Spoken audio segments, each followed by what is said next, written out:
See that it's warm and hot, mostly in all the places. We see people from Spain, from Hamburg, where it's also warm, from Poland, from Austria, from Germany. Hello, everyone. Glad that you join us. So today we have our dialogue, number 5 actually, in the series of challenges of remote working. And we will talk about mental health and the work-life balance. We present us, we'll be moderating this event. Next slide, please, Heike. Thank you. My name is Svetlana Ivanova. I'm researcher at EC Nova, and together with Professor Martinuzzi, who is coordinator of our project Living Innovation, and Andre Martinuzzi. Hello, Andre. He's the director of Institute for Management Sustainability at University of Vienna. Next slide, please, Heike. And some technical notes. As you noticed already, Heike will help you if you have some technical issues. Here's your phone number, and also you can address her directly in the chat, in the private message, if you have some technical problems. And you can use, as we have tried already, the chat function for any other questions. And during all the presentation, you're very welcome to write down your question, and we will select them for later addressing them to our speakers. You will be muted now during the event, during the presentations, but when we'll have this option of question and answers, I will give you the possibility to address your question directly and unmute yourself. Please switch on your camera when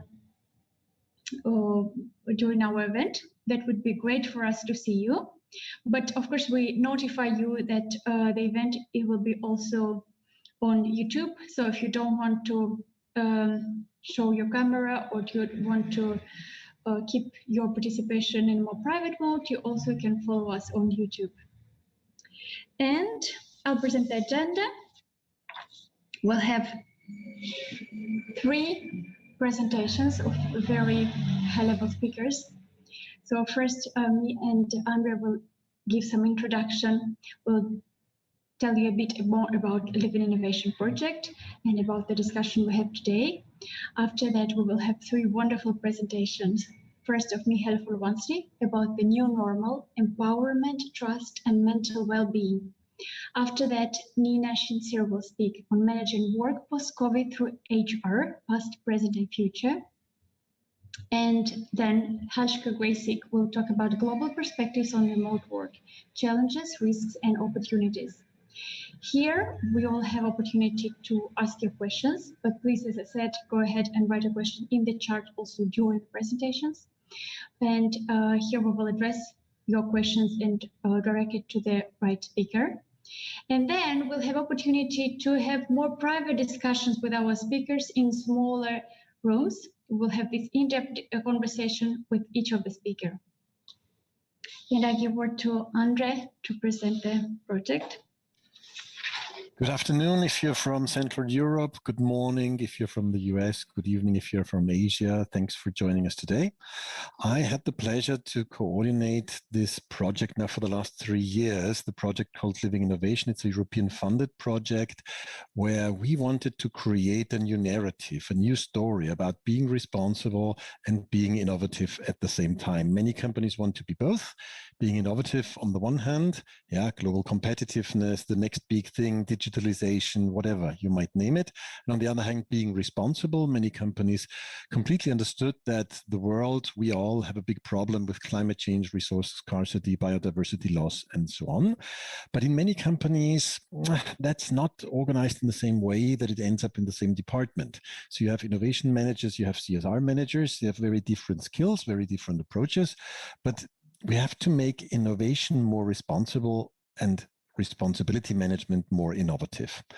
And there has been a long narrative of the European Commission saying responsible innovation means to develop products and services which are societally desired and accepted.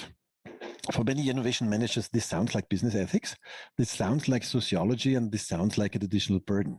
because they struggle with competing with competitors from China, from the US, and it's also fast and it's so dynamic and it's so agile. And if you say, yeah, but consider your responsibility, they perceive this as a threat. What we try to do is to tell a new story about responsible innovation as a business opportunity. And we developed this story together with major companies as Siemens, Infineon, Telefonica, Atos, Ericsson, and a few others. So what is this new story about? Actually, it's about three aspects. It's about being responsible for the impacts, the future impacts of your new technology, being responsible towards the stakeholders of your company, and being responsible within the systems that you act in. What does it mean for innovation? It means to innovate, to consider impacts, and to innovate with a purpose, with a clear purpose to innovate, to address something, and to consider also the long-term effects, because many of these responsibility issues, they happen beyond your corporate boundaries. You innovate something, a technology that's implemented, that's used somewhere else in the future, at another place around the world. And it's about also reducing risks and costs, which means, yeah, it wouldn't be so bad if we could spare some big fails as asbestos, as Contagan. Some people might also say as nuclear power. So there might be some technologies that society might have better avoided than simply disseminated. It means for you also to avoid costs, sunken costs. Societal perspective, it avoids negative impacts. And there are some technologies that we well know, and this about technology assessment. So that's the first column. Second column, when we consider stakeholders, then we innovate with the people and for the people.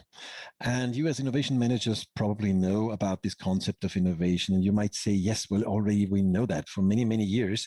We tried to open our innovation processes. And in many of my discussions I had during the last 3 years, I then asked the very nasty question, open for whom? Whom do you really involve in your innovation processes? And many innovation managers said, well, the ones that dare to show up. And I said, who are they? And in many cases, they replied, well, our employees and their families, they have to. So sometimes it's within your narrow tunnel that you already know, and it's sometimes also the usual suspects. Who are the lead users? Most of the time, young, male, urban, highly educated tech nerds. They are involved, and you call this then user-led innovation. How to involve and why not involve people who are not the usual suspects? In the Responsible Innovation Project, we involve people from low-income households, families, children, people with disabilities, blind people, visually impaired people, and so on.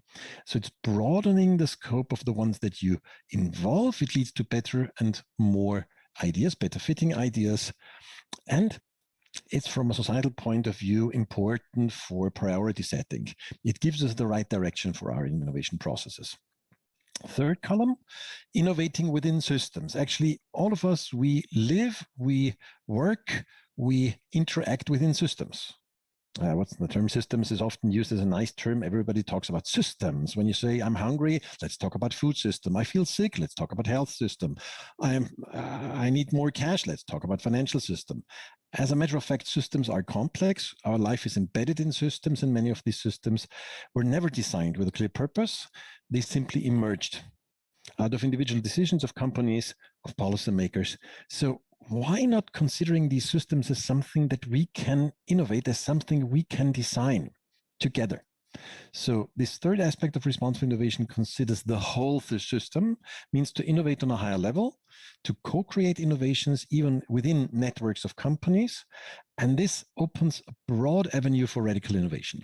It's much more than simply to develop a new technology, a new product. It's about changing a whole system. And this is also where the sustainability issues come into play.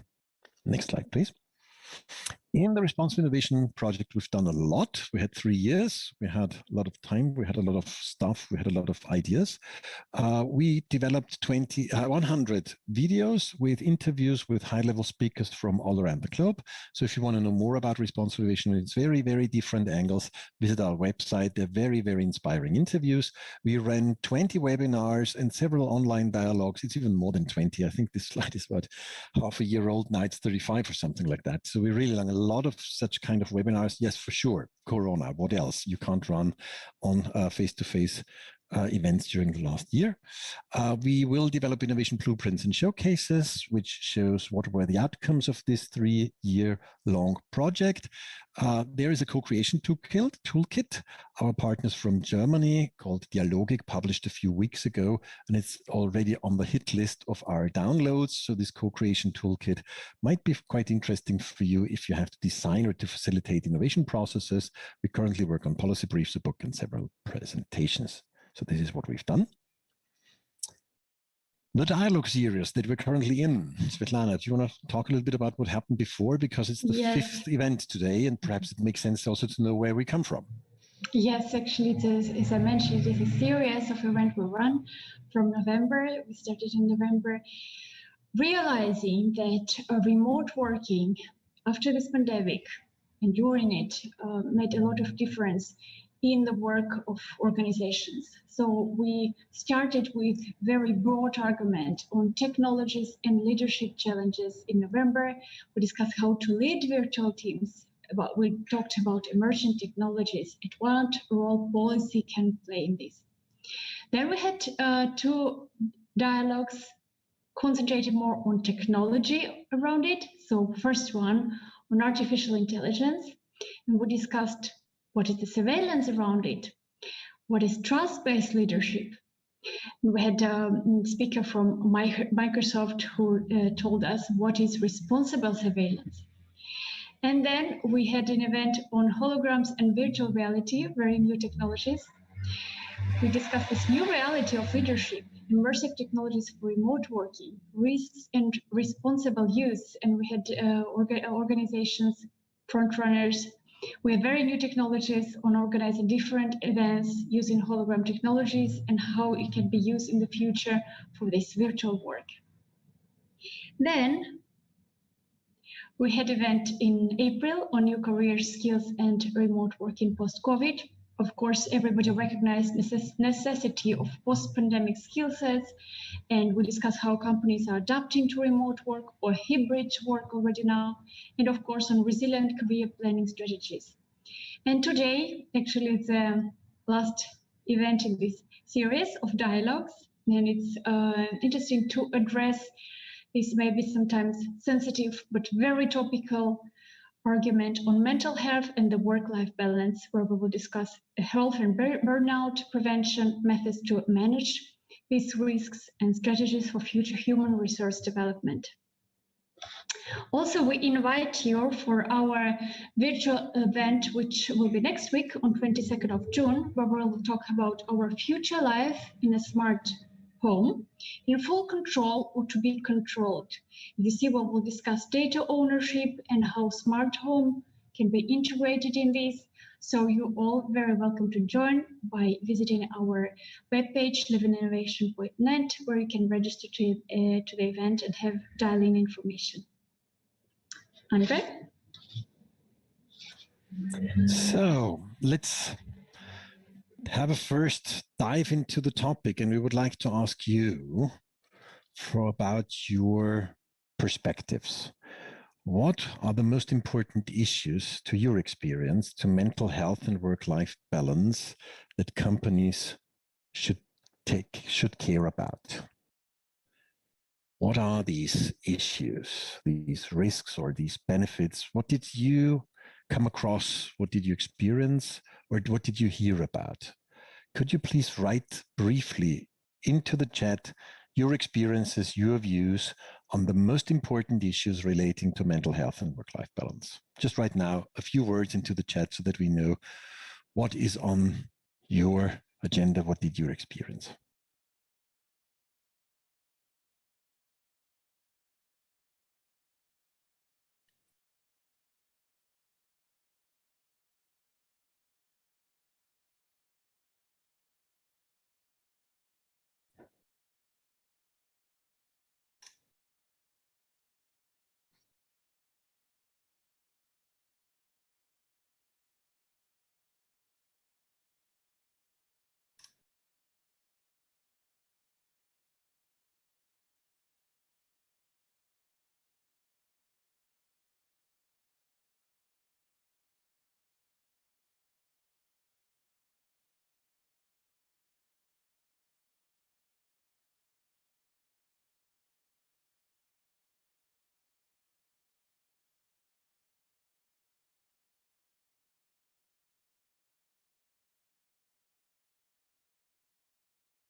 Many of your statements remind me of a presentation we had a few months ago from a friend from Vienna, Harald Katzmeier, who said, when we work in a remote setting, we are closer than we've ever been before. You wouldn't ever hear my voice in your ears when you're sitting so closely when you sit in the same room, and we are more distant than ever before. At the same time, close and distant, close and distant, close. Do you know how this is called? Borderline syndrome. So this was a kind of nice, not joke, I think it's an inspiration to say what we do now is too close and too distant at the same time. We are too private. You see a little bit of my flat. Yeah, I don't show you everything about my flat, but you see a little bit of my flat. At the same time, so we are very private, but still we're very formal. There is no private talk anymore. We schedule everything. So how to deal with this seems to be a management challenge, a leadership challenge, but also a challenge for everybody to organize him or herself in a way that work is not everywhere and all of the time. We have a second question for you, Svetlana. We would be also curious to know what activities are most successful, promising to deal with mental health and work-life balance. Maybe you have already some experience that some practices were really helpful in dealing with mental health and work-life balance related issues. Please write in the chat. We'll give you a few minutes to reflect on this and write it.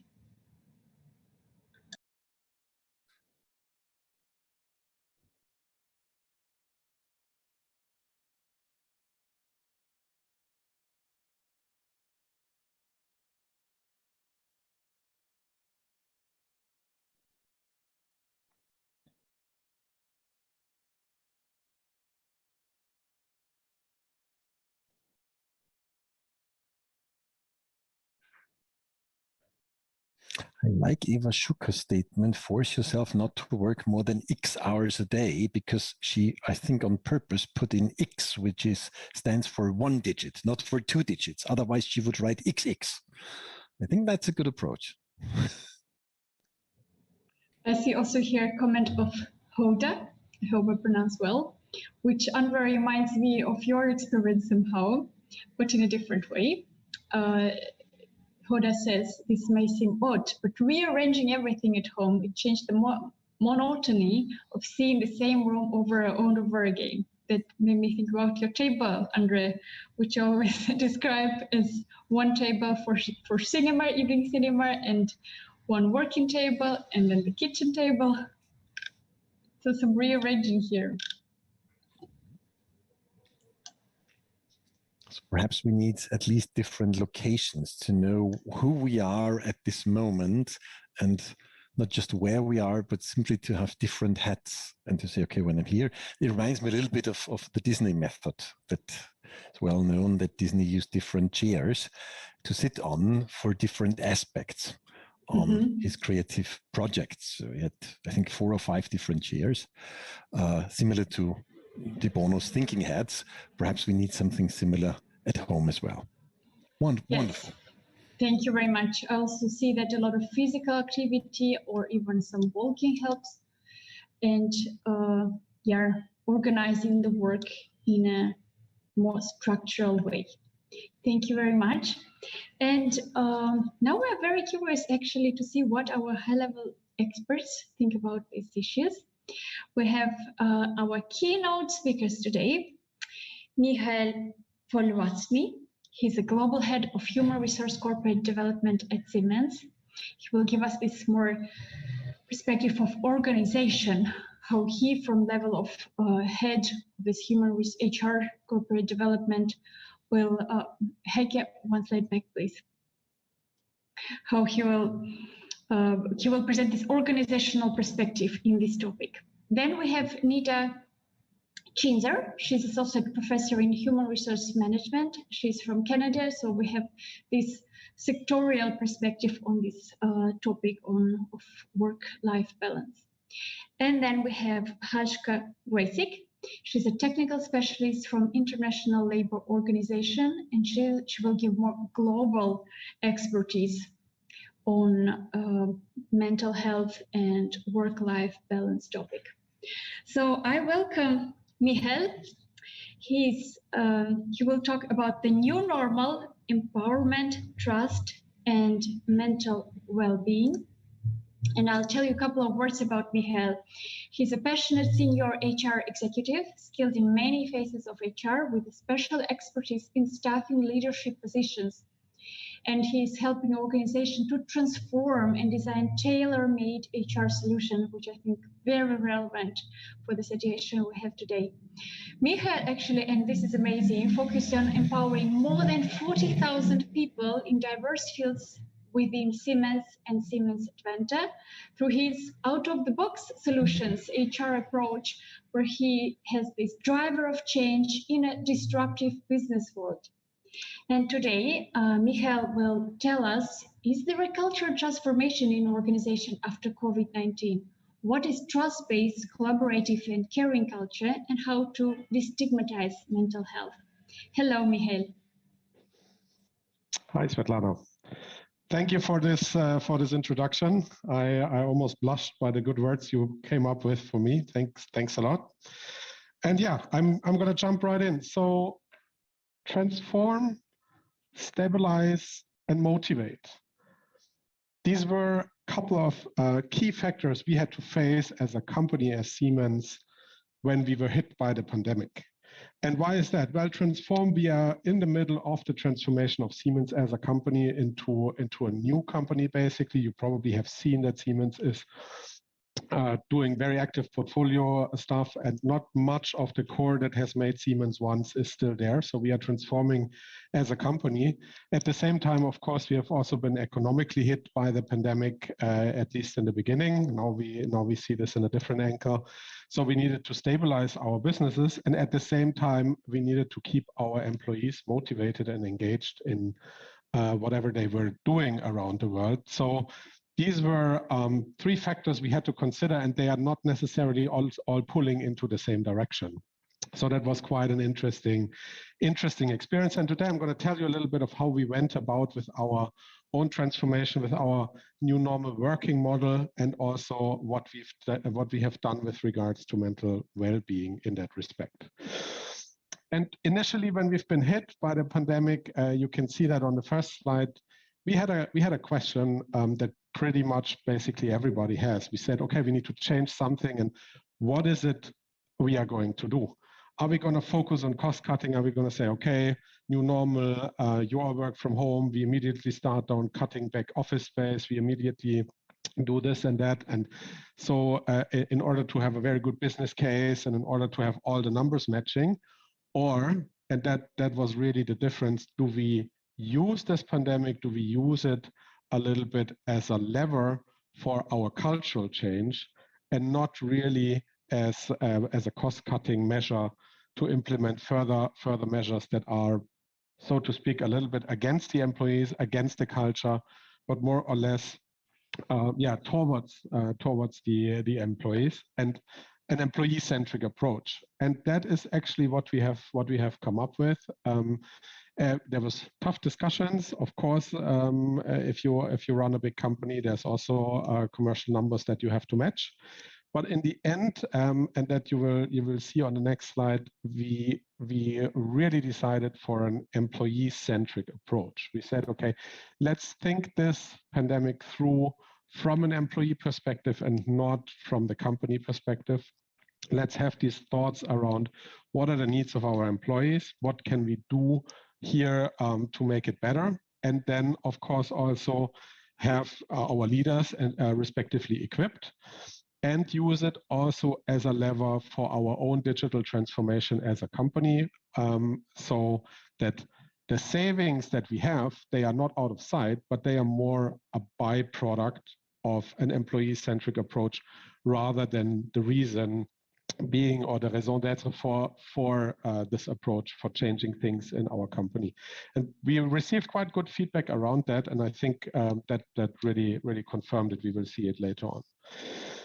So I've been telling a little bit about strengthening leadership, and that is what you can see on the next slide. Also, we have come up with a little bit of a guidance for our leaders. And actually, personally, I have to say, in the pandemic, it was really that even the last old-fashioned manager got it, that you can really make a change, and it doesn't matter where you sit, it doesn't matter that you are present, it doesn't matter that you show your face.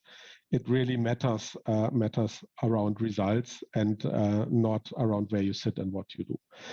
And there is a large word, and that perfectly fits, I think, to responsible leadership. Andre, you said it in the introduction, because for me, empowerment is a synonym for responsible leadership in a way, right? It's saying, okay, I give you as an employee the power to do what you think is right. I empower you. I give you a platform where you can grow on.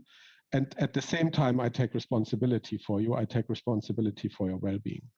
So this is a little bit of a guidance, what you see here, that we gave our leaders, where we really started to change how we behave as a company, more towards a trust-based and collaborative, and you see it here, caring company culture. And this is where the aspect of mental well-being also comes into place, on a very empathetic basis, and really having that in a focus. And I have rarely seen in old slides of Siemens, I'm a long-termer with the company, I have rarely seen emotional words like caring or well-being in our slides so far. So that is really a change we have done. At the same time, if you talk about empowerment, it's a very positive thing to do, right? It's something people strive for, and we also say it's very positive. But what it also means, if you talk about empowerment, is that you remove guardrails, right? You remove things that have been there before. You remove things that have been guiding factors before. And like you also said, Martin, in a fast, dynamic, and agile environment that is perceived as a threat, if you stand on a board and then all of a sudden also the walls collapse, it can be quite overwhelming for an employee to say, okay, and now here I am, and what to do. So this topic of empowerment for me has really two sides, and we have to be very, very careful about that and have a good connect to our employees. And I think on the next slide, you can see a little bit my thoughts. I liked what Oskar Göschel put in the chat before, also around being disconnected from the team and how this makes you feel. And I think the concept of identity shows us that as human beings, we seek for personal validation of what we do. And we want that for our identity, we want that for ourselves, for our work. And it's very much tough for the individuals if that is not present, right? If you are in a virtual setting, you have your topics, you have your 15 minutes, 20 minute slot, you have your meetings, you have your functional topics. You do not have anything on the empathetic level, and you rarely receive feedback. I mean, you can look into each other's face, but it's totally different in a setting, in a room where you can get a pat on the back, where you can get confirmation by nodding and all of that. So also this dimension is really out of touch. And then what we saw as well for leaders, it is also tough because they have their pressure, they have their same circumstances of working at home, having the kids at home, having additional pressure. And so also for the leaders, it was quite a precious situation with a lot of pressure. So these are a couple of considerations that we have. And in that way, we also found out that mental well-being is really a vital factor in that environment. So it's not only about results, it's not only about changing the culture, about fostering a different leadership style, about putting more trust, but it's also about really being aware of the mental wellness situation of the people. And we actually do, I think twice a year, we do an employee survey around that, around general employee satisfaction and engagement. And we drastically enhance the questions on mental well-being in the last set that we will be running very soon, because we feel that this is a key factor. On the next slide, you will see that we implemented really cornerstones for psychological safety in the workplace. It's not something we have implemented on a really Siemens overall mandatory scale, but we wanted to raise awareness among our leaders that mental wellness is a topic. So usually it's, we discussed it in the beginning, it's a stigmatized topic. So we try to bring it out into the light. We try to really have leaders talk about it and also have top management talk about it, which is quite a good thing, and which resonates then also with the workforce in the sense of it's normal to speak about it. It's a safe environment. At the same time, also offering tangible support. And of course, we have, as a large company, we have all our social counseling activities. We have our company doctors. We have all the systems in place. But how do you utilize that when you are in a remote working situation? You don't have really the direct connect to the people, and at the same time, they also cannot go to these to the company doctor or to the local counseling sessions. So what we actually came up with, and I brought you a little bit of a snapshot here on the next slide, is for select businesses, we embedded a mental well-being platform where people could really click into it, and probably you need to click once more because there's an embedded video that should start now. Then you can see it a bit that is scrolling through. I hope this works. No, then it's maybe converted to PDF. Here you see. Yeah, okay. There it was. So you see that this is really a very good platform where you see what are symptoms, how can I diagnose myself, what can I do, how can I find it in other colleagues, what can I do to help here, what are different forms that can come up, and also where do I find support. How can I observe it, and where in overall in the countries where this entity was present, where can I find help? And we received very good feedback for this portal, because it's very anonymous. You can go there and just check and research and see what you can find. Can go into deeper readings and find some more help if you want. And B, like by face-to-face, we received good feedback. And you could see that over the course of the pandemic, the longer it took, the higher the user numbers for this web page were, because I think it's very clear that over time, people really were more in the need for really finding more information here. And again, by speaking directly also to the people, we got pretty good feedback around that. Very low barrier, just an intranet link. We had the management of the unit really communicating about it, sending it to the organization, and that was well received.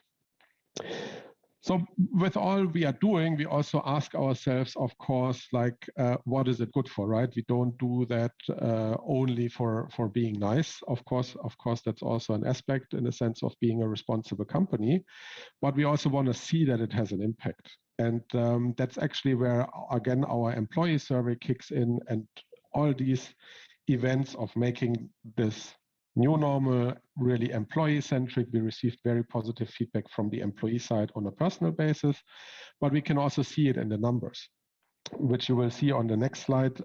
Two questions that we ask in our engagement survey, in our quarterly engagement survey.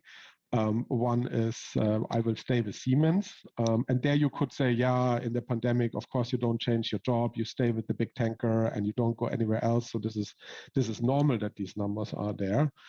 But then you also see it on the right side, right, that people really connected well to the company and says, hey, Siemens is a great company to work with, because they also recommend this. This is our employee net promoter score. They recommend Siemens as an employer to others. So that really confirmed that moving away from a purely cost-driven approach and thinking this through in a more employee-centric way got great feedback from the people directly. And you may recall there's also good press coverage about it from our CEO of our new normal working model, as well as the numbers that we see here. In the end, and that would then be also my closure to the presentation. Of course, not everything is good, right? There are still a lot of challenges. There are still a lot of things that we would need to address. And you will see that on the next slide. We are still thinking about how we can make remote work more engaging and less emotionally draining.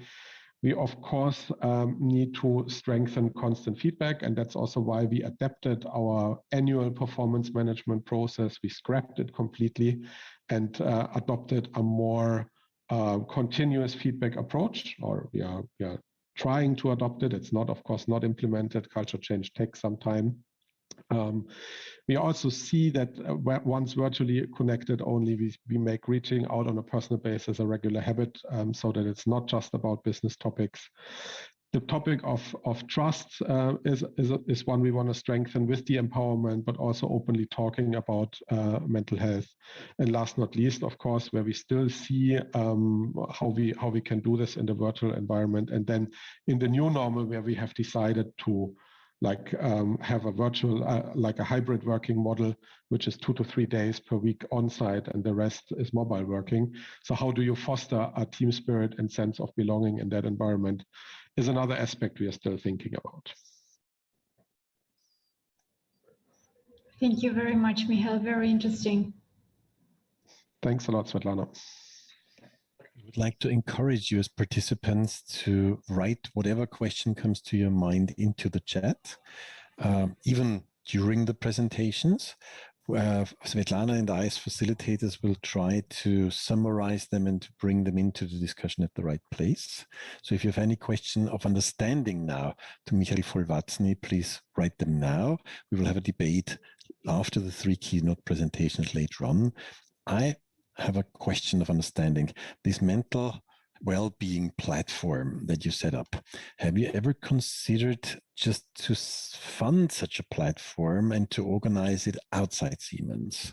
So what does it mean that it's a Siemens platform for Siemens employees to talk about mental health problems with a platform that's owned and implemented by the employer? So I would feel quite unhappy to talk to my employer about mental health problems. I would like to talk to a psychotherapist, somebody neutral.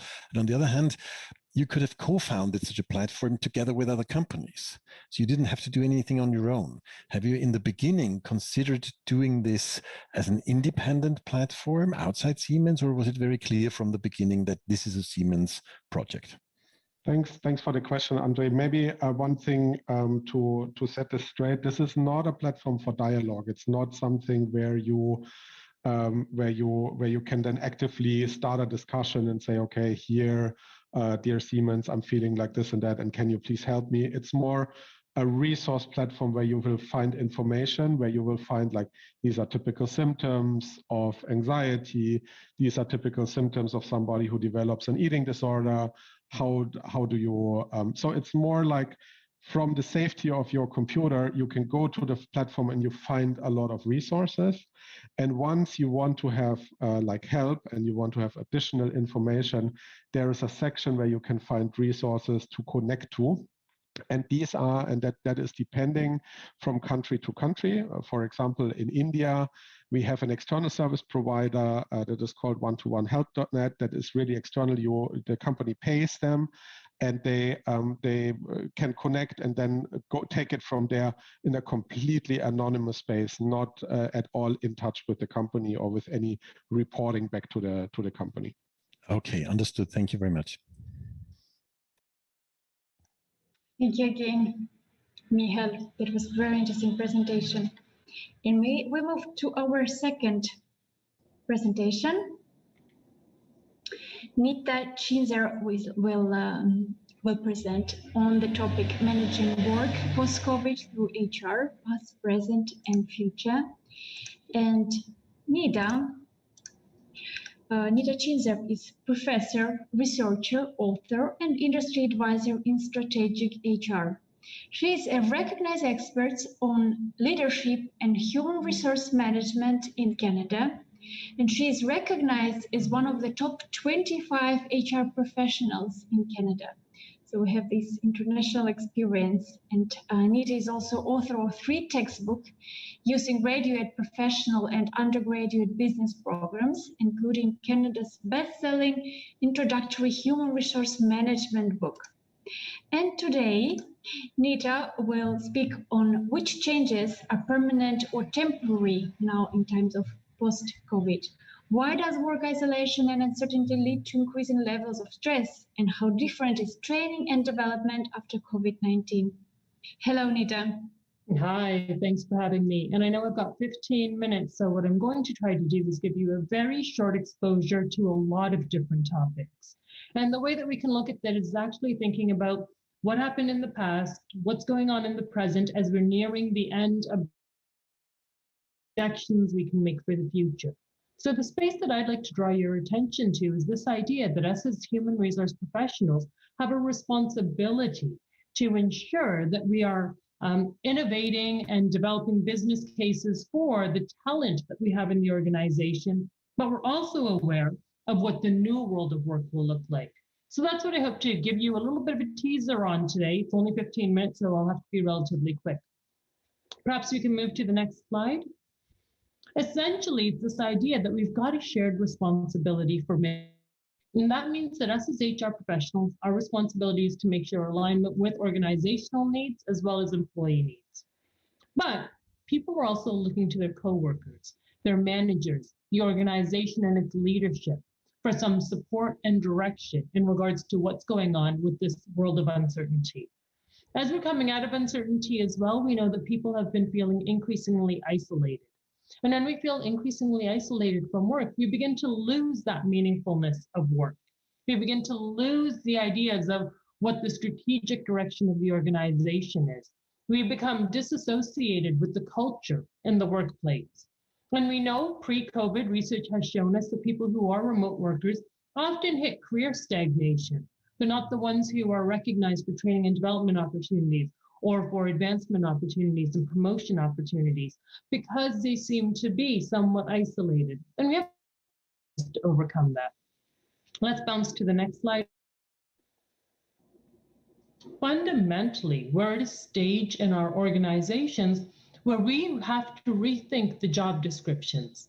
So if I had to tell you what is the backbone of HR, fundamentally at an operational level, it's the job description. The job description tells us what value that employee, not the employee individual, me, Nita Chinzer, but me as an associate prof or me as an employee, like what that employee, that job is adding to the organization. How is that job contributing to achieving organizational needs? Where does that job fit within the other jobs that are around? What are the skills, competencies, knowledge needed to succeed at this job? How should we train for this job? Who should we recruit for this job? How do we evaluate performance on this job? The job description itself is fundamentally the backbone of the critical elements that are involved in human resource management from the entire HR lifecycle, from recruitment all the way to who we decide doesn't need to be part of the organization anymore because that job's not required anymore. So thinking about the job description now is a really important time for us to go forward and think more actively about the job description. Can we get the next slide, please?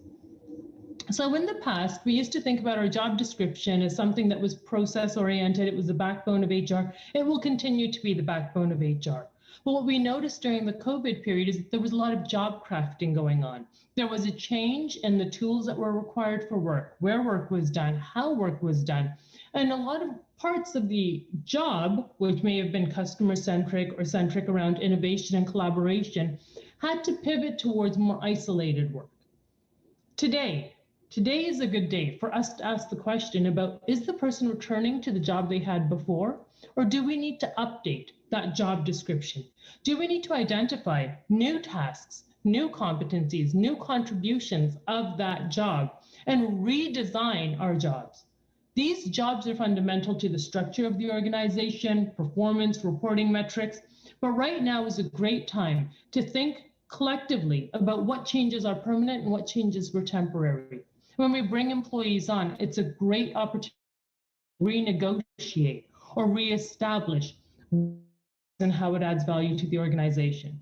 It's a massive task, but it will lead to a lot of the more critical decisions that we have to make in regards to which employees need to return to the office, which employees we will be keeping, which jobs are critical, which jobs will get the training and development investment. So it is still going to be the backbone of HR.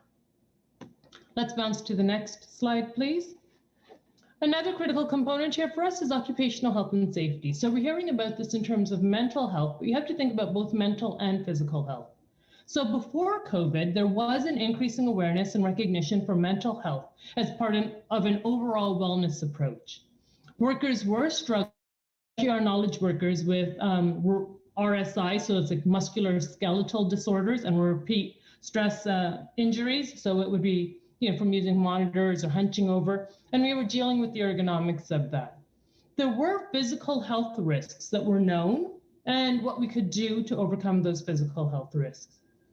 During the peak of the COVID pandemic, work and non-work factors led to increasing levels of stress for our employees.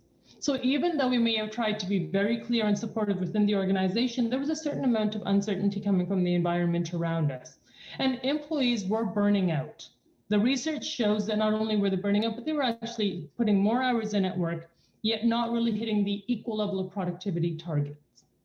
Burnout was found to be greater for women, especially people who had school-aged children, and for workers who were used to a collaborative environment. So there were some personality factors too.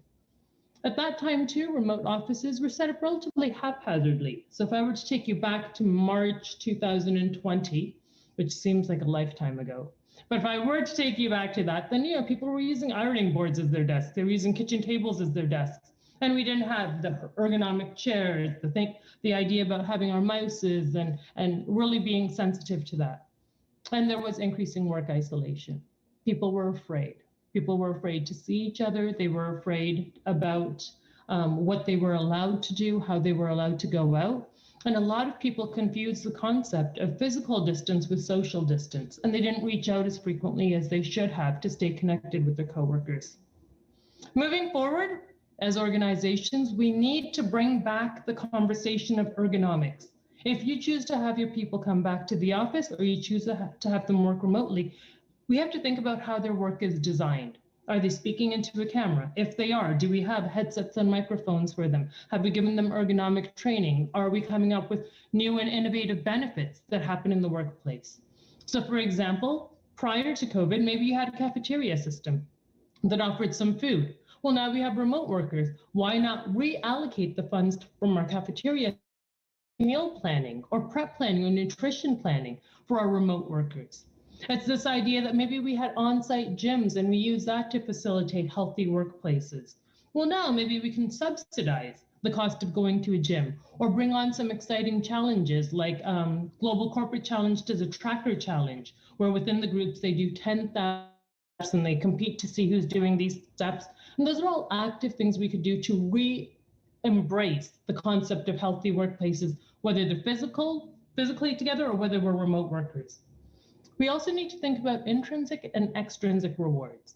When we come into the office, there were coffee breaks, there were food breaks, there were opportunities to do yoga, there was some praise that we got from our coworkers, good work. We need to reinvest in those because those have a significant impact on our stress coping mechanisms and our perceptions of organizational support. So perceived organizational support in the world of research is called POS. That has a positive correlation with resilience of workers. So if we want to re-embrace the resilience of our workers, we need to go back and give them opportunities to know that they're doing a good job, to give them that performance coaching, to give them positive feedback.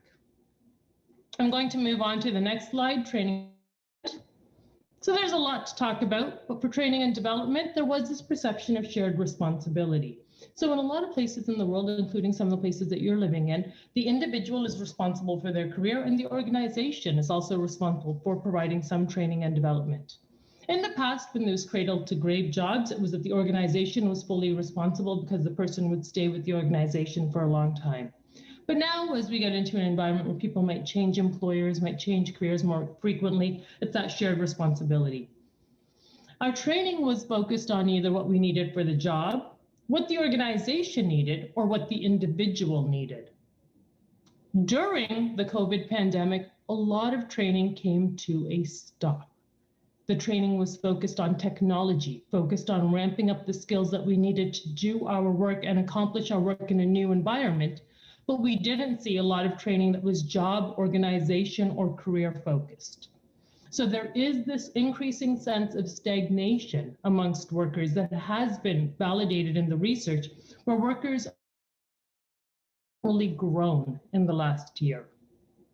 As we return, we have to look at a reinvestment in the training and development of our employees along the lines of things that are needed for the job, skills that are needed for the organization, and skills that they need for their careers.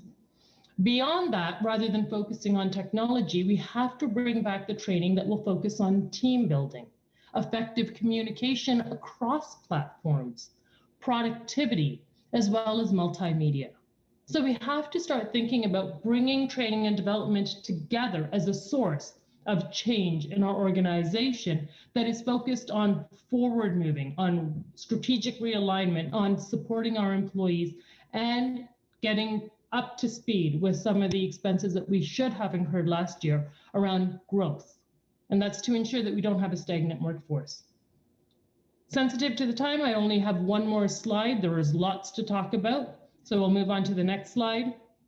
And that is the concept of even HR planning. So in the past, for those of you who are HR professionals, you know that the past was a good predictor of the future. We could come up with productivity estimates. We can make some estimates about our HR supply using previous trends of turnover, previous trends of retention or retirement or promotion. And we would use those to estimate our HR supply. We could even look at people who are in the education stream and say they're coming out with a relatively good skill set and they've got some practice behind them due to experiential learning opportunities. But now our new recruits are coming in who have been completely isolated for the last year and a half, and they've been trying to do experiential learning, but they might not have the skills that we need right now. So our HR supply estimates are more volatile than they were in the past. HR demand really comes from what our customers demanding. And the customer demands as well are increasingly volatile. Right now in Ontario, Canada, on Friday at midnight, so like early Friday morning, there was a stay-at-home order that was lifted. So for 8 weeks prior, we were at a stay-at-home order. We were not allowed to leave our house for reasons other than essential work as well as healthcare. So there was no meeting at restaurants, no restaurants were open, you couldn't buy a shirt or a sweater because those were considered non-essential services. You were only allowed to go out and pick up groceries. So on Friday morning, this was lifted. Restaurants didn't know what to do. They didn't know how many people to hire. They didn't know what the demand might possibly be. They didn't know what the rush hour might be. And we saw this whole volatility around what is the demand. With these increasing changes in the environment around us, we're not sure whether our customers are going to come back in full force, in greater force, or in less demand than they did have before. Have they shifted to a completely online environment? Have they changed their demands? So because of that, we're having a hard time with HR planning. We can't make fair estimates of the future based on the past. We can't really estimate HR demand that successfully, and we cannot really determine our HR supply that's got a lot more volatility in it. So really what we need to do here is think about HR planning in a new lens. We need to go back to that concept of scenario planning. So maybe we've got this scenario where, best case, worst case, middle case scenario, and we prepare for all three and have contingencies in place that if this happens, it triggers the next activity. So the long-term 3 to 5 year plan is going to be a little bit more difficult for us to establish, but we want to try to determine what the potential scenarios might be. In this case, too, rather than using our pure statistics, we want to go to expert judgment. Bring in those frontline workers, bring in those managers who know the demand, bring in the salespeople, and ask them what they're hearing from the clients in regards to demand. So two of the expert judgment techniques that we know, there's Delphi technique and there's management expertise technique as well that comes in, but we should bring them in for opportunities to have conversations. So with that, I would like to actually end my presentation. I know it was a lot to take, but it's really this idea that we are at a pivotal point in the world of HR, where if we go back to the way that things were, that's not going to help the organization succeed.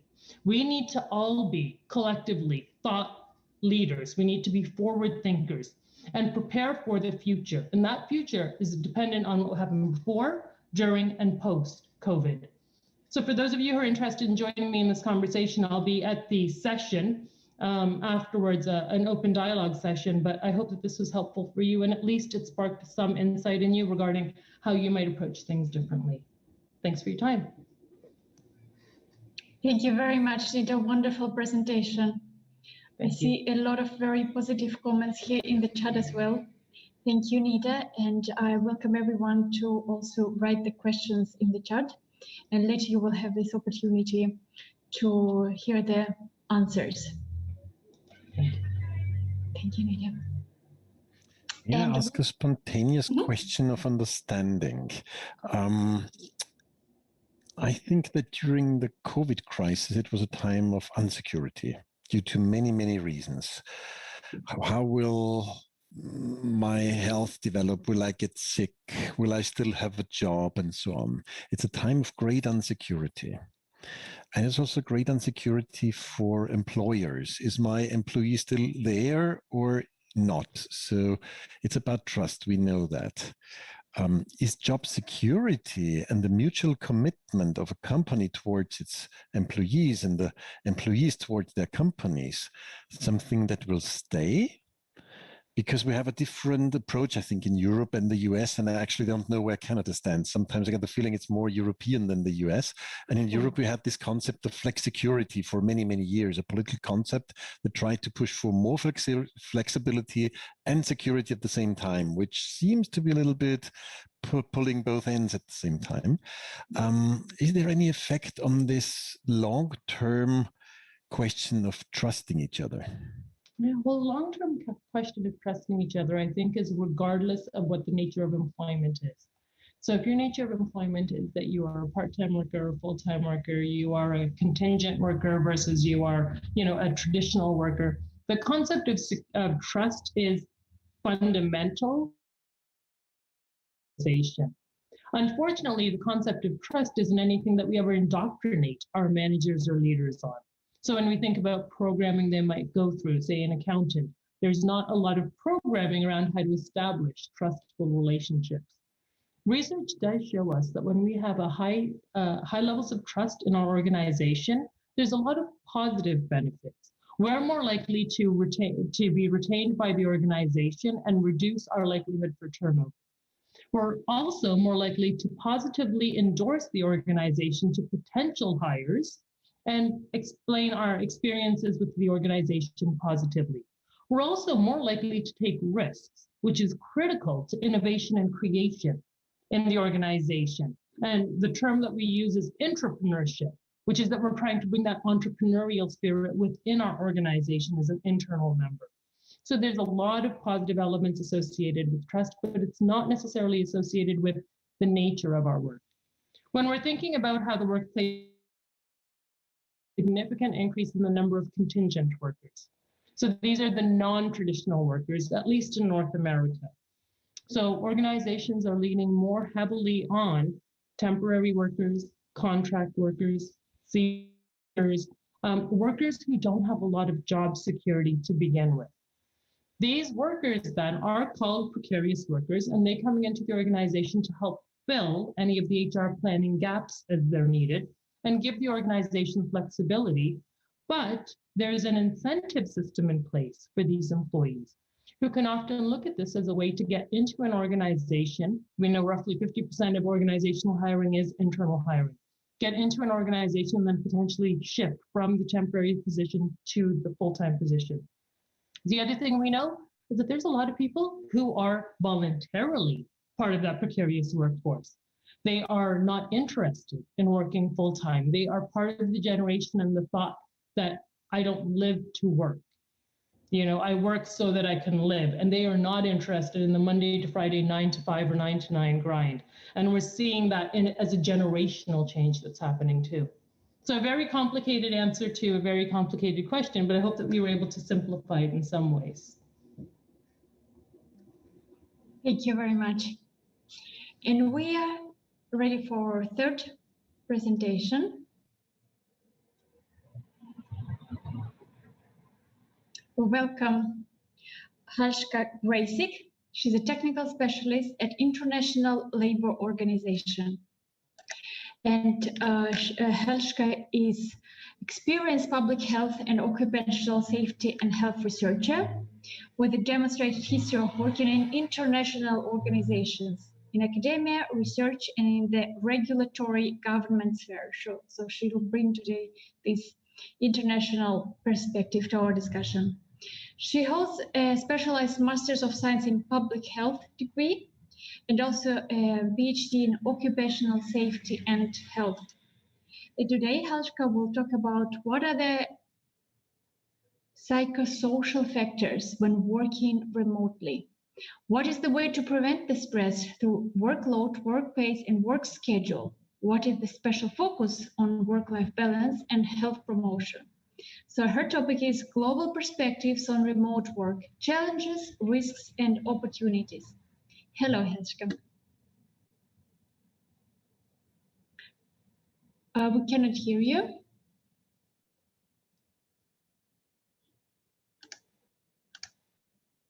No. Now it should be okay. Okay, it's fine. Yeah, it's fine. very Yes. good. And you can share the screen with your presentation when you wish. Good. Well, it's such a pleasure to be here with all of you today with these excellent speakers. I have to say I learned a lot. I am usually, move this out of the way. Okay. Can you see the screen well? Very good. Okay, so it's really a pleasure to be here with you today, and especially with the speakers, as I mentioned before, because this is a different forum that I'm usually part of. There you go. I'll tell you a little bit why. The International Labour Organization is a United Nations organization. We're a specialized agency that is one of the oldest ones, in fact, started more than 100 years ago. And we're unique in that we work really at the interface between three unique tripartite groups. We work between governments with 187 member states directly. So we work directly with ministries of labor. And then we work also directly with workers' organizations and employers' organizations. So you can imagine that our constituents form a triangle, and we work directly with them in a supply and demand way, in that we receive requests directly from these three groups, and then we respond also with what we know in regards to what is going on in the international sphere when it comes to the world of work. And the way that we govern is by developing international labor standards, which are developed in a tripartite way. You can imagine that this sometimes is a very long-term process, but in the end, we develop instruments that are validated.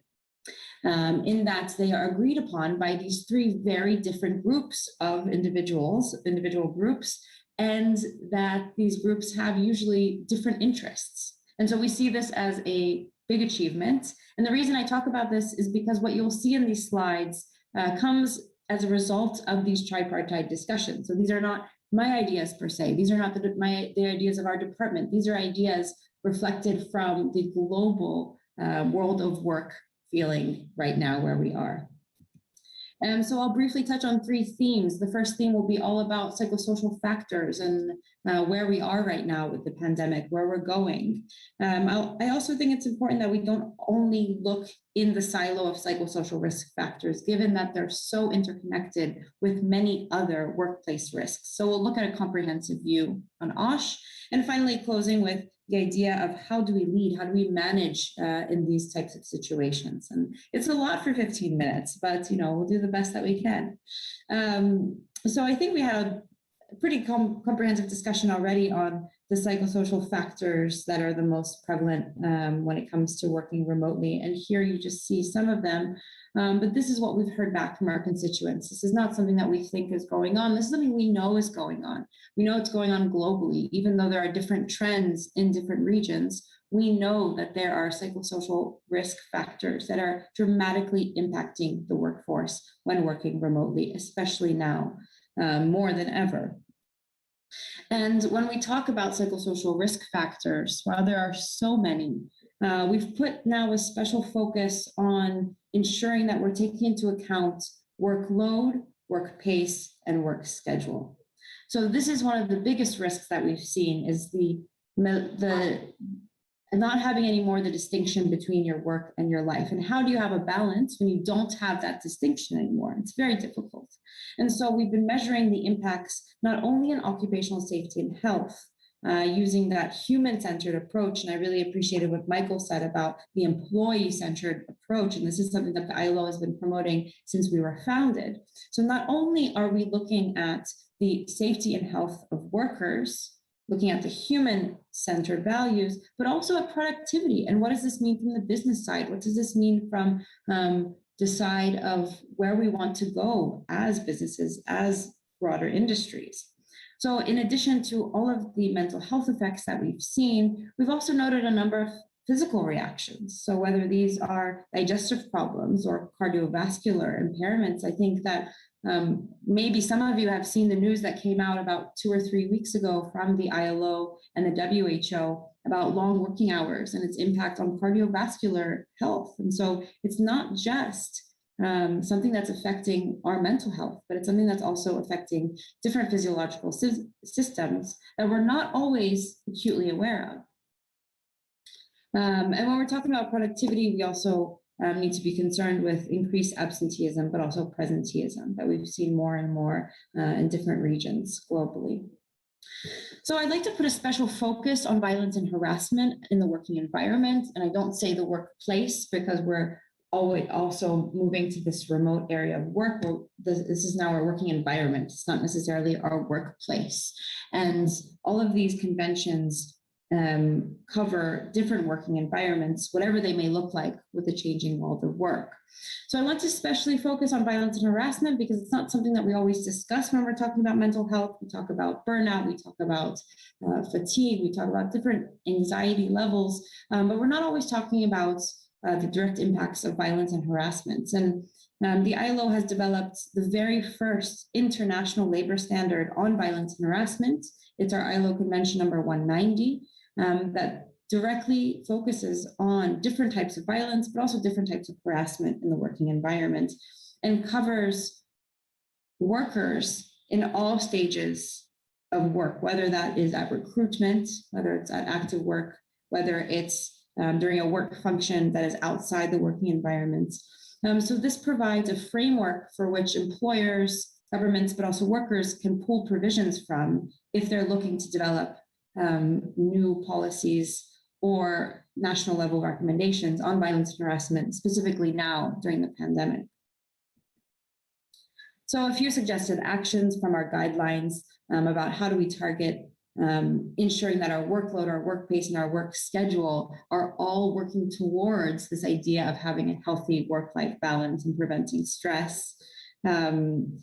There's too many to talk about here, but I'd like to talk about one specifically, and it's something that we've been highlighting in our international efforts, and that's making sure that there's more dialogue between workers and employers when it comes to all walks of the specific working challenges. So whether that's about assessing the workload, making sure that there's clear communication from the employer side when it comes to clearly defining tasks and responsibilities, all of these different actions are really based heavily on increased dialogue. And we like to use the term social dialogue because this is a term that means whatever kind of negotiation is happening between workers and employers, whether it's at the national level, whether it's at the international level, whether it's just at the organizational level one-on-one. This is something that we're promoting at all levels of policy. So that's something that really encapsulates all of the different suggested actions. Now I want to touch on a little bit the broader view of psychosocial stress and what it means to ensure that we have occupational safety and health provisions in the working environment.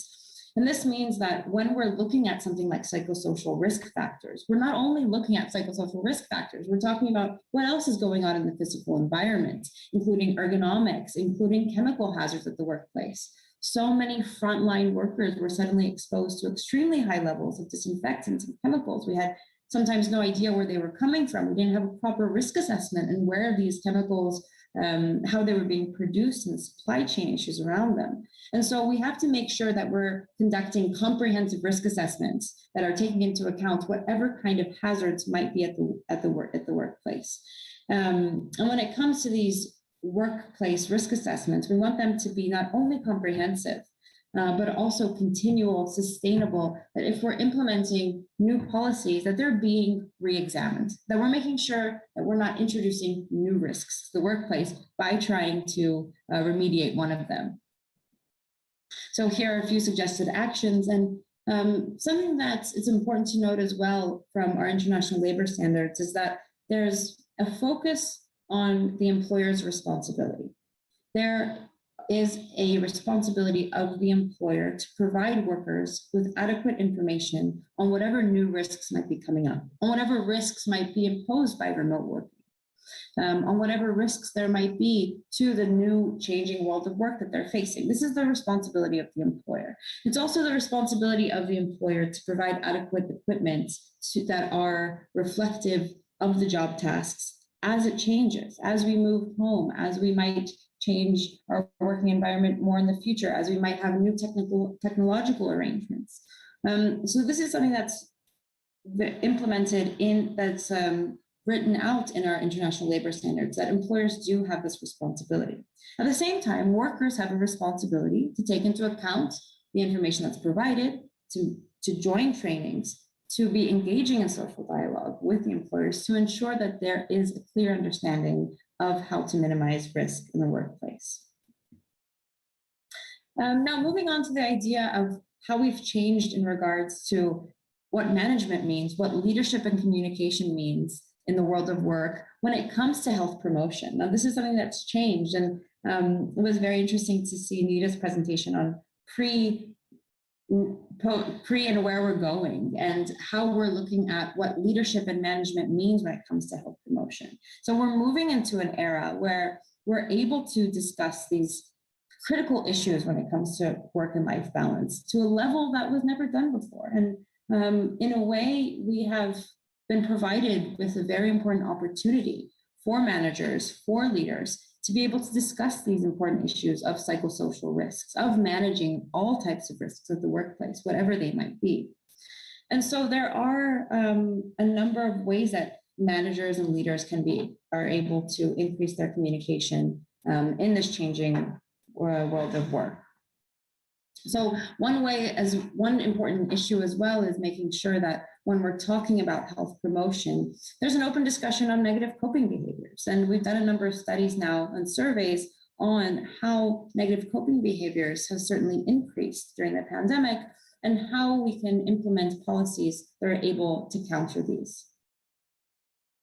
So here we have a number of different actions that can be implemented both by workers and the employers, also at a national level when it comes to making policies.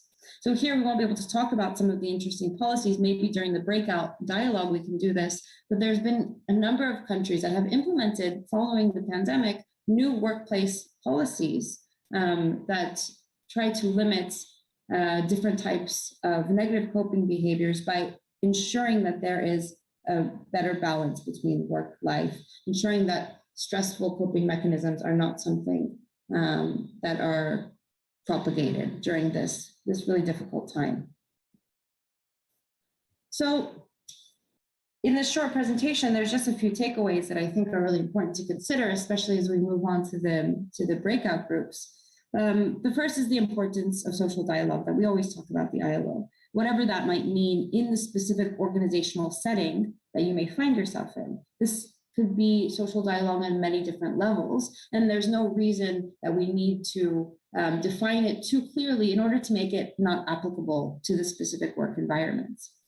Now, even though we've seen a lot of new challenges with the pandemic, we also see that it's important to follow the fundamentals of occupational safety and health. What does that mean? That is the comprehensive workplace risk assessment. That means once you see the hazards that are present, implementing the hierarchy of controls, whether that means eliminating, substituting, introducing new engineering controls or administrative controls, whatever is the most effective solution for that specific workplace problem. And then reminding employers and workers about their specific responsibilities when it comes to providing information, training, equipment, tools, or receiving it, and ensuring that it's being used in a proper manner. Now, there also are a number of challenges ahead. While we have some conclusions about where we are, we're constantly dealing with new challenges that are being presented and new questions that we're receiving from our constituent groups all over the world about how to deal with so many changes that are happening. And so now we're working more and more about developing innovative ways to conduct risk assessments, because how can we do that in new working environments? So whether that means questionnaires, whether that means surveys, whether they're more interactive platforms, it's something that we're looking more and more into.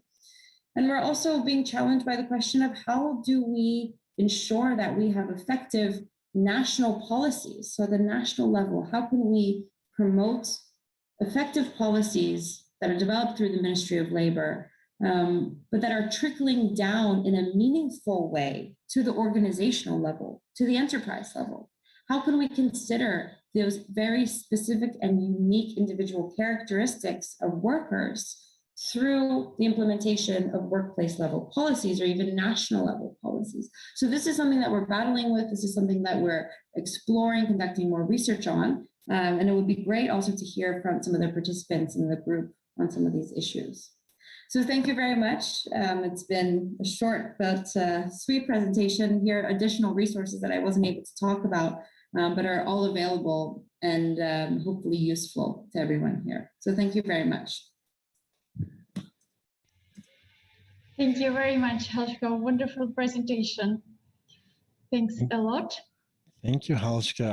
I got one question just for my understanding, and then we open for the general debate. You presented so many risk factors. Do you think how many of these are simple risks by mistake and some are by design? So is there any interest standing behind this risk factor?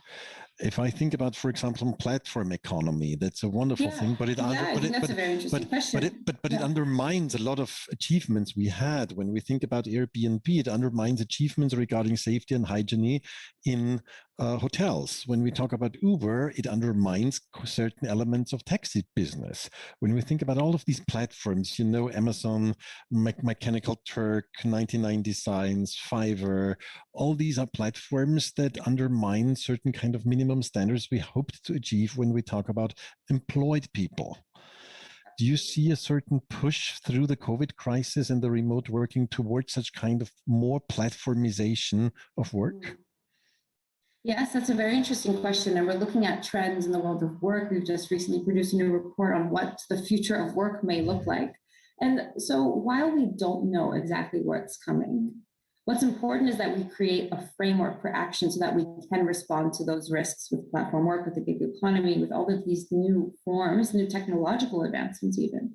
We're looking at, you know, what does mechanization and robotization, what will that look like for the world of work, and how will that impact the risks? And so while we're moving in that direction, when we don't have those answers, we don't have exactly how we will promote those risk assessments, how will we conduct the risk assessments, how will we be sure that there's labor inspection to be able to reach these new platforms?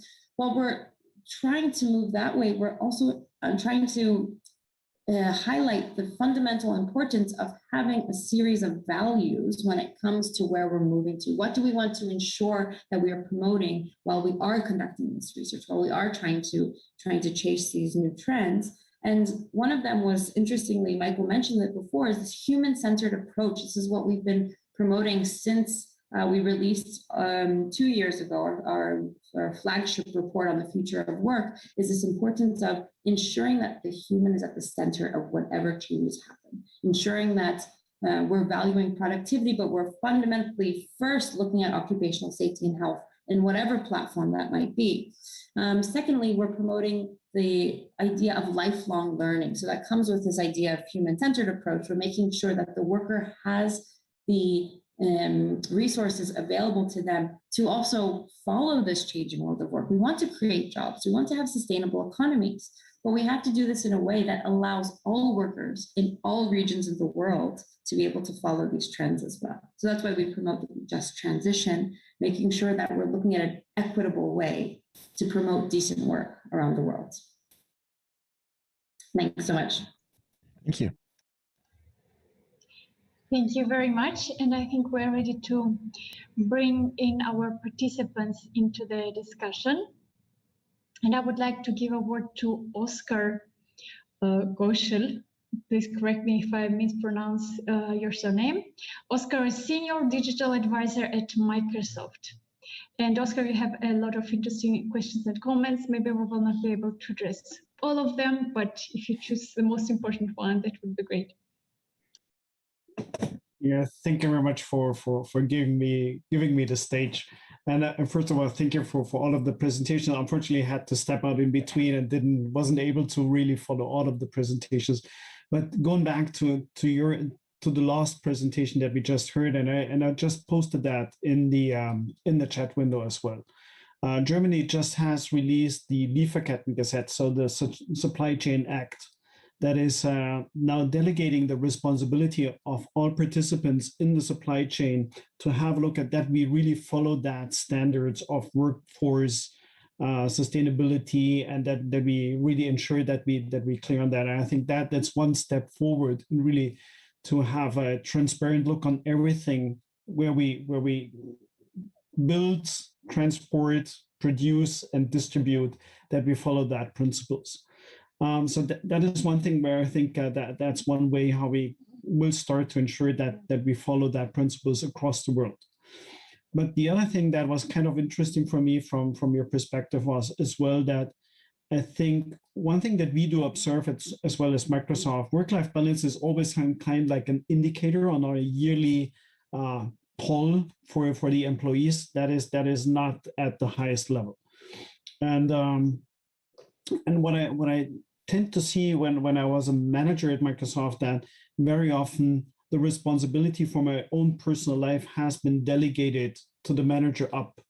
And and sometimes I do have the impression that this is done very easily in a world where we have a lot of control. And at Microsoft, we do give a lot of control to our employees about their life. And if they don't take that control over their life and then claim it to the employer that they're misusing this setup, then I think it's kind of like a lack of education of the employees to go for that. And the last one goes to the presentation that we had before, and then I'm finished. I think if we have a look at all of the organizations that have been founded or have been socialized in the 20th century, the basic principle, even in all of the management literature, is distrust. So this is why we do have that plan and control. This is why we do have this activity-based organizations. This is why we have the distrust not only between the management and the field workers. We also do have the distrust in between the different segments. And I think in the new form of organizations where we have flattened the hierarchy, where we're getting more and more agile, where we do have an outcome-based organization, the fundamental basic for creating that trust is that we follow a mission that is empowering us to achieve something in the sense of the common good. And I think this is the fundamental thing that we need to introduce into an organization before we can leave out that trust discussion. Thank you. Oscar, you said this was 20th century. What about 21st century? Where do we go to? Where does Microsoft go to? Well, Microsoft is a company founded and socialized in the 20th century. So we are in a huge transition. But if you have a look at a couple of companies that have been taking radical approaches, like I think the Gore-Tex, or even Novartis has really gone after totally new approaches of how they would like to organize and structure their organization. And that is giving a totally new way of working, which they kind of copied from. And you see that at all of the startups, right? at none of the startups, someone would go to the boss and claim that my work-life balance is bad. Because we follow a common goal. We follow a mission that we have to fulfill, and we engage and passionate for doing that. And we will be valued as an equal partner in this journey.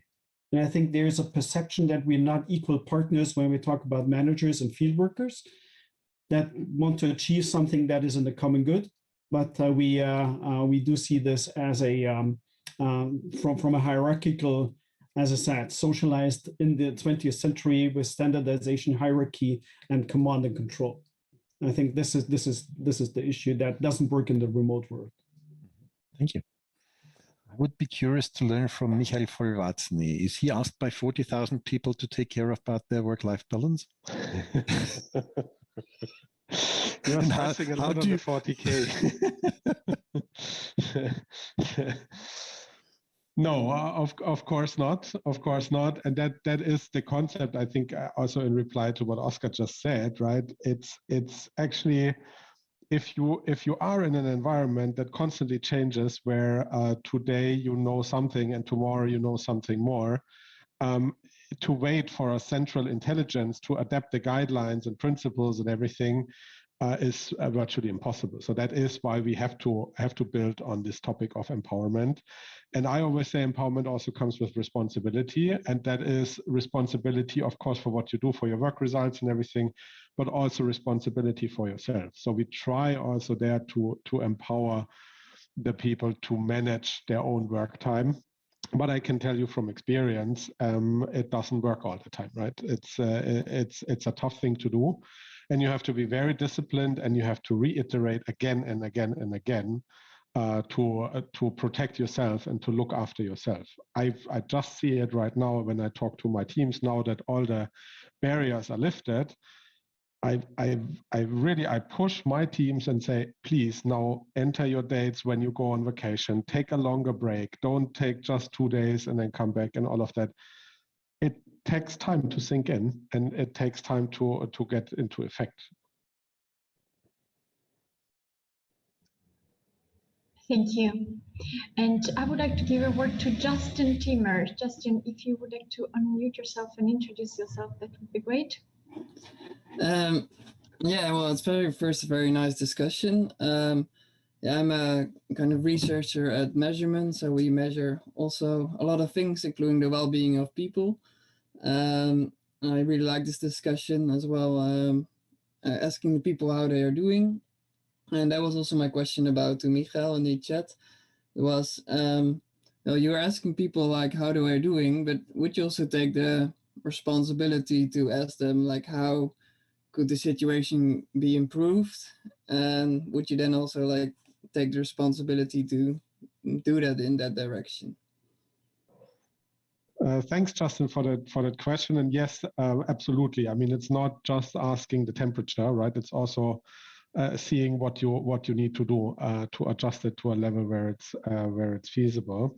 And that's actually also what we do when we do our quarterly employee surveys. We ask, of course, like on the current status, but then in addition, we also ask for comments and for improvements. And then also in the respective teams, there are follow-up workshops. You see the results of the survey, and then you will have follow-up workshops and say, okay, what are we doing with this? How can we improve? What are the strengths also we can build on, not to only focus on the negative stuff. So we really work with that. And yet again, in a virtual environment where you have everything virtual and you have your virtual trainings, and then your manager comes with a virtual engagement survey follow-up workshop, it also needs to be a very compelling format and a very good format so that people keep being engaged. Yeah, indeed. Yeah, that's nice about the targeted questioning, that you can see what you can, like, which needs are coming up from the employees, and then you can base your intervention on that. So that's very nice direction. And I think the good managers, they just don't wait for the next survey to come in. They have a constant connect to their teams and ask these questions either on individual levels or in meetings also, so that they have a bit of a grasp. Nevertheless, I think the survey for us was really in the pandemic times was a very good thing, because you could really reach all the people who wanted to say something at once, and then you could get a condensed result. Thank you very much. And I would like to, for next question, give word to Yvette. Could you please, Yvette, present yourself? And I think your question was to Nita Kinzer. Yes, thank you very much, Svetlana. My name is Yvette Mucharraz. I live in Mexico City. I am leading at the moment the Women in Senior Management Research Center at IPADE Business School. And I have been doing actually some research on what Halshka was mentioning related to decent work. Of course, in my own country, we are working to extract the data and have the indicators and understand where are we. Unfortunately, we are not in a very good position. In the country, and especially women, have been tremendously affected by the COVID-19 pandemic.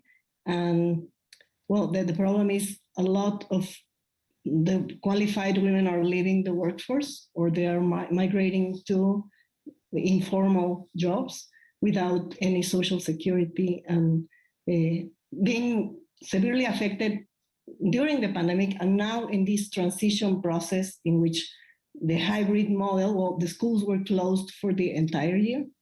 And now that they're reopening, there is also another problem because they can't go back. Well, women which are full-time employed have this difficulty to manage the schedules because they're very different, and they cannot even organize their own working schedule now with these other challenges. And I also want to refer to Nita's presentation, which I really enjoyed. Well, all the presentations were really great. Congratulations for that. And I was mentioning in the chat this concern I have also for small businesses, because my students ask me these questions all the time. Okay, we don't have the same infrastructure as a big company to have probably different departments or people specialized in, for example, risk management or other more complex functions. So how can we support them in this process and to help them that their learnings are being capitalized and they can not only survive but probably even grow from this situation they are facing at the moment? Definitely, and those are two really important questions. And not that it's any solace, but we have the same experiences across North America. So for example, in Canada, the estimates are between 8 to 11% of women have exited the labor force altogether in the last year. And a lot of that was attributed to gender roles at home, house care responsibility, uneven distribution of work, as well as the nature of the work itself. So for example, our healthcare workers were 4 times as likely to experience COVID associated risks. The non-healthcare and healthcare itself is an industry that was very heavily women-centric. So we're seeing the same. If you take a look at the base level unemployment rates, they're equal between men and women because it doesn't take into account the 1 million+ women who have exited the labor force. And now, of course, that's massive when it comes to projections. So one of the groups that I'm part of is the Governance Professionals of Canada. I'm on their COVID advisory board. And the conversations we're having there are about what happens in the future. What's going to happen 3 to 5 years down the road when women who have been out of the workforce are no longer developing those skills and required competencies to be executives in the organizations, to be in leadership positions, to be on governance teams.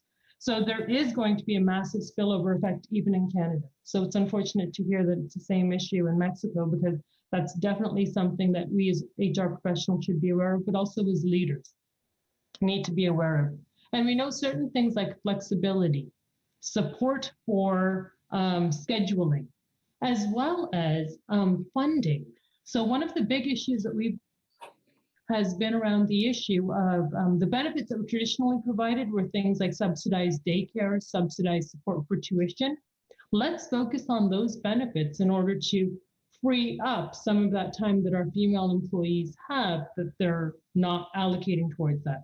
Earlier, I was talking about things like meal planning services. Those also significantly impact women at a greater level than men. So offering those kinds of benefits can help. When it comes to the small business conversation, Vet and I were having a sidebar chat where it was just the two of us. And we were talking that in small businesses, according to more recent research from the Journal of Small Business and Enterprise Development, 2.5 to 15% of small business managers or leaders actually have any indoctrination in the world of HR. They don't really know what the base of HR is. They don't know anything about recruitment and selection, talent management. They're innovators, they're creators, but they don't have that level of knowledge. One of the things that we're seeing a big push for as we're thinking about training and development is micro-credentials. So partnering up with institutes such as yours, Vet, or mine, could be an opportunity where maybe we have a weekend warrior program for small businesses to offer a micro-credential in HR management for small business managers. The biggest success factor for recovery after significant change for small business managers is actually their connections and collaboration within their region and their industry. So the biggest thing we need to educate our small business leaders on right now isn't about how they could do better internally, that's where their expertise is, but it's more about how they could keep their pulse on the changing environment externally. So collaborating with others and joining part of those groups is one of the biggest success factors when it comes to effective change management. Does that kind of, summarize our sidebar conversation a little bit there, Vet? Yes, thank you very much. And actually, I have to run now. I'm going to apply an exam to my students. They don't know yet, but it has been really wonderful to participate in this discussion. Thank you very much. This is great. Thank you. Thanks for being with us. Well, as we are about 20 participants, I would like to suggest that we stay in this